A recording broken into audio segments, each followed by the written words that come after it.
Hello student, तो कैसे हैं आप लोग। हम लोग पढ़ रहे थे क्लास 10th का मैथ, जिसमें एक्सरसाइज 1 शुरू किए थे, जिसमें से क्वेश्चन नंबर 1, 2, 3, 4 हो चुका है। इससे आगे के क्वेश्चन आज शुरू कर रहे हैं। उम्मीद करते हैं आप लोगों को वीडियो अच्छी लगती होगी। अगर अच्छी लग रही हो वीडियो तो शेयर करें, ठीक है, अब दोस्तों में, और वीडियो को लाइक करें और सब्सक्राइब करें चैनल को, ठीक है। आइए शुरू करते हैं आज का क्लास। 5 नंबर सवाल क्या कर रहा है। जांच कीजिए कि क्या किसी प्राकृत संख्या n अंक के लिए संख्या 6n अंक 0 पर समाप्त हो सकती है। तो आइए हल कर लेते हैं 5 नंबर सवाल। 5 नंबर सवाल, ठीक है। लिखेंगे हल में तो लिखेंगे क्या चीज, माना कि यदि संभव हो तो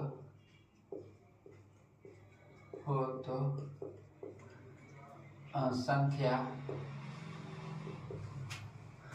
6n अंक 0 पर समाप्त होगी, ठीक है।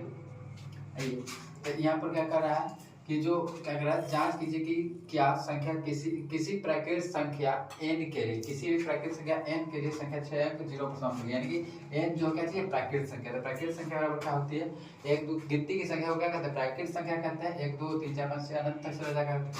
तो जहाँ लिखेंगे, जहाँ n बराबर क्या चाहिए, 1 2 3 4 अनंत तक जाएगा, जहाँ तक हो सके, ठीक है। आगे आइए इतना पर ताकि मैंने चेक करते हैं। तो जब लिखेंगे, जब n बराबर 1 हो तब, ठीक है। जब n बराबर 1 हो तब, तो 6n बराबर लिखेंगे तो 6 n की जगह पर क्या रखना है, 1 रखना है। तो 1 रखना है तो क्या होगा, 2 गुने 6 2 गुने 3 लिख सकते हैं इसको, गुणनखंड यही ना होगा। चलिए, जब n बराबर 2 हो तब, ठीक है। जब n बराबर 2 हो तब, तो क्या लिखेंगे, 6n बराबर क्या होगा, 6 के पावर 2 बराबर 2 गुने 3 गुने 2 गुने 3 हो जाएगा, ठीक है। ऐसे लिखेंगे, जब n बराबर 3 हो तब, ठीक है। तो इसका क्या हो जाएगा, 6 के पावर 3 6 के पावर n बराबर क्या लिखेंगे, 6 के पावर 3 हो जाएगा। 6 का क्यों हो जाएगा, 2 गुने 3 गुने 2 गुने 3 गुने 2 गुने 3 हो जाएगा, गुणनखंड में यही आएगा। चलिए, ठीक है। इसी तरह ये आगे चलता जाएगा, ठीक है।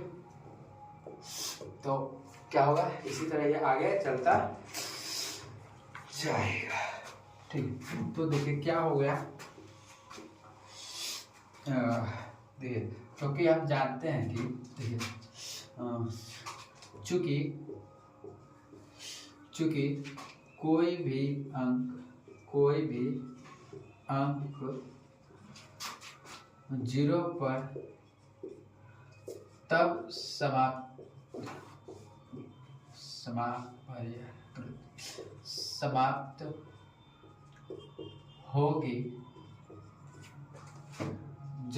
होगी जब उसके गुणनखंड में 2 और 5 आएगी तब, ठीक है। चूंकि कोई भी अंक 0 पर तब समाप्त होगी जब उसके गुणनखंड में क्या आएगा, 2 और 5 आएगा तब।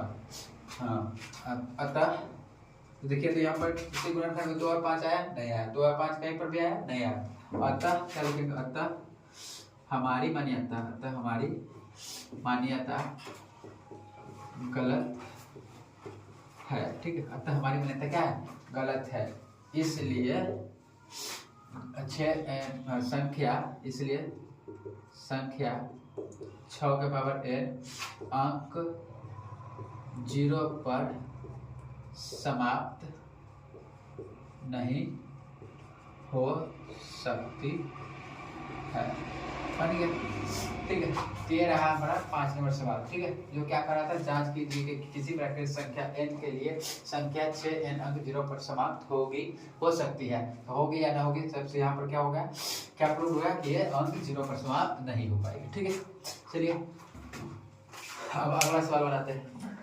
सवाल नंबर 6 की ओर आते हैं। इस सवाल को मिटा देते हैं, ठीक है।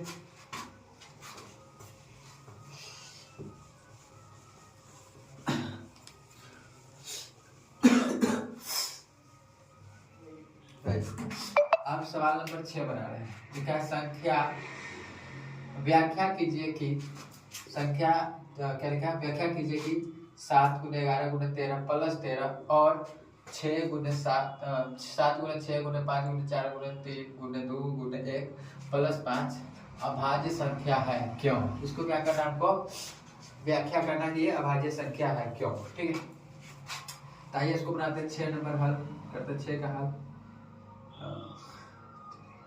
लिखेंगे हल में क्या चीज, मान के चलिए माना कि a बराबर, इसको मान लेते हैं a और इसको मान लेते हैं b। ठीक है, तो a बराबर माना कि 7 × 11 × 13 जोड़ क्या चीज 13। ठीक है, और b बराबर क्या मान लिए, b बराबर मान लिए इसको 7 × 6 × 5 × 4 × 3 × 2 × 1 जोड़ 5। ठीक है, मान लिए।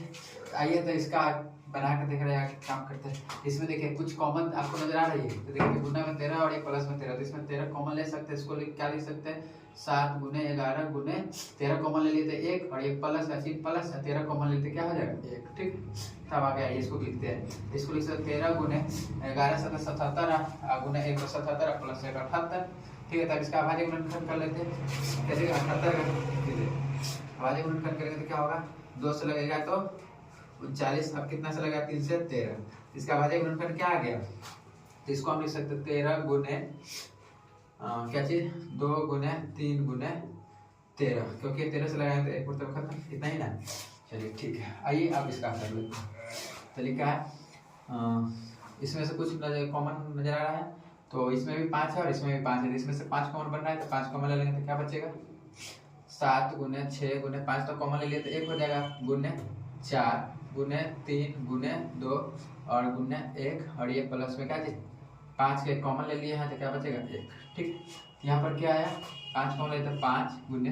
ठीक है, अब गुना कर लेना है ना, तो 7 × 6 = 42, 7 × 6 = 42 है, 42 × 84, 42 × 84 है, 84 या कितना हो जाएगा 84 × 3 कर लेते हैं, 84 × 4 = 12 हासिल 1 8 × 24 = 25, 252 है। फिर में इससे कितना से गुना करना है, अभी 4 से गुना करना है, मतलब 4 से गुना क्या होगा 4 × 8 हासिल 1, 4 × 8 ठीक है, हासिल 1 भी नहीं, 4 × 5 = 20 ठीक है, हासिल 2, 4 × 8 = 10, 8 × 10 तो कितना है ये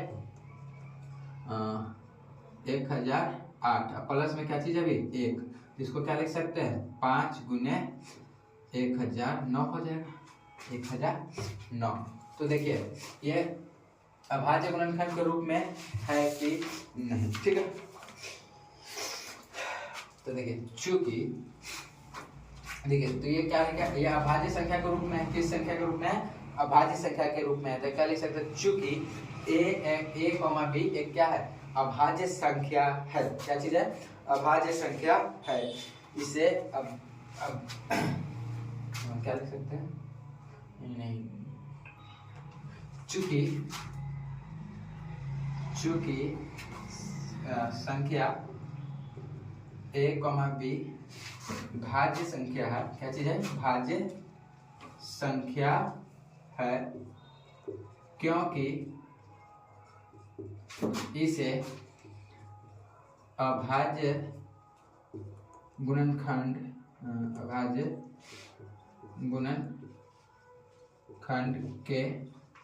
के रूप में लिखा गया है, तो किस क्या लिखा गया अभाज्य गुणनखंड के रूप में लिखा गया है। ठीक है, दिए सवाल ऐसे ही हो गया।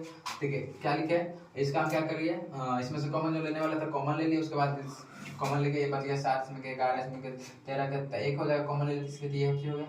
उसके बाद इसका अभाज्य गुणनखंड कर लिए, तो देखने में क्या आ रहा है आपको देखिए 13 भी अभाज्य संख्या है, 2 भी अभाज्य संख्या है, 3 भी अभाज्य संख्या है, 13 भी अभाज्य संख्या है, तो क्या चीज ये सब अभाज्य संख्या है ना, तो क्या ये अभाज्य गुणनखंड के रूप में है, इसलिए क्या हो गया ये भाज्य संख्या। दो अभाज्य संख्याओं का गुणन क्या होता है, गुणा क्या होता है चाहे तुम सम माने कि 2 से अधिक होगा गुणनखंड करेंगे तो क्या हो जाएगा वो अभाज्य आएगा। ठीक है, अब आगे आते हैं अगला सवाल, अब 7 नंबर सवाल बनाते, इसको मिटा दें,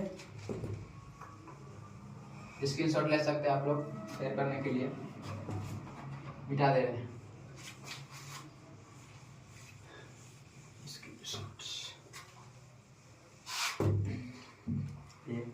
7 नंबर सवाल को पढ़ते हैं। क्या लिखा? किसी खेल के मैदान के चारों ओर एक वृत्ताकार पथ है। क्या चीज? किसी खेल के मैदान के चारों ओर वृत्ताकार पथ है। इस मैदान के एक चक्कर लगाने में सोनिया को 18 मिनट लगते हैं, जबकि इसी मैदान के एक चक्कर लगाने में रवि को 12 मिनट लगते हैं। तो मान लीजिए कि वो दोनों एक ही साथ और एक ही समय पर चलना प्रारंभ करके एक ही दिशा में चलते हैं। कितने समय बाद वे पुनः आरंभिक स्थान पर मिलेंगे? फिर से वो क्या होगा? फिर से आरंभिक स्थान पर जहाँ पे स्टार्ट किया था वहीं पर फिर से आकर कितने समय बाद दोनों एक साथ मिलेंगे? इसको हमको बताना है। तो इसको निकालने के लिए क्या करना पड़ेगा? पहले इसको लसन निकालेंगे तो आराम से निकल जाएगा। आइए इसमें पहले तो भाषा लिख देंगे। ठीक है, भाषा लिखेंगे। भाषा क्या लिखेंगे? सोनिया द्वारा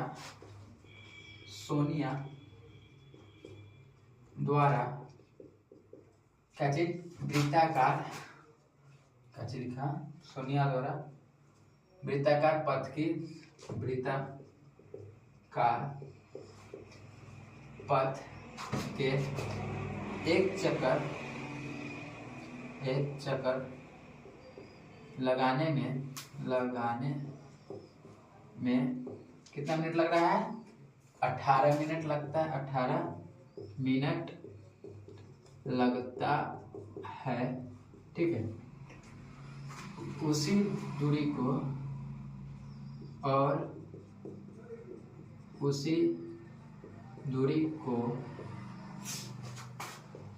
रवि द्वारा एक चक्कर लगाने में 12 मिनट लगता है। क्या चीज? कितना मिनट लग रहा है? 12 मिनट। सोनिया द्वारा 18 मिनट और रवि द्वारा 12 मिनट लगता है। ठीक है, कितना मिनट? 12 मिनट लगता है। लिख दिए भाषा से। और इसका लसन निकाल लेंगे तो क्या आ जाएगा? आंसर आ जाएगा। लसन क्या कर दीजिएगा? पहली संख्या दो संख्या ना, एक 18 एक 12, इसका 18 और 12 का लसन 2 से लगाइए कितना? 9, ये हो जाएगा 6। कितना से लगेगा? 3 से, तो ये 3 और ये 2। अब लगने वाला है, नहीं लगने वाला है तो क्या कर लेंगे? गुना। तो क्या हो जाएगा? 3 दूना 6 और 6 तिया 18, 18 दूना 36। तो क्या आ गया? 36। तो आंसर क्या हो जाएगा? 36 मिनट। तो 36 मिनट बाद वो पुनः फिर से सोनिया और रवि अपने आरंभिक स्थान पर फिर से एक साथ मिलेगा। ठीक है, देखने को आपको मिलेगा। ठीक है, आंसर हो गया 36 मिनट। ठीक, तो यह चैप्टर आपका खत्म रहा, प्रश्नावली 1.2। ठीक है, आज पूरा क्वेश्चन हो गया। अगले दिन 1.3 शुरू करेंगे। ठीक है, आज के लिए इतना ही। थैंक यू, धन्यवाद। अगर वीडियो अच्छी लगी हो तो अपने दोस्तों में एक बार शेयर जरूर करें, लाइक करें और सब्सक्राइब करें चैनल को। ठीक है।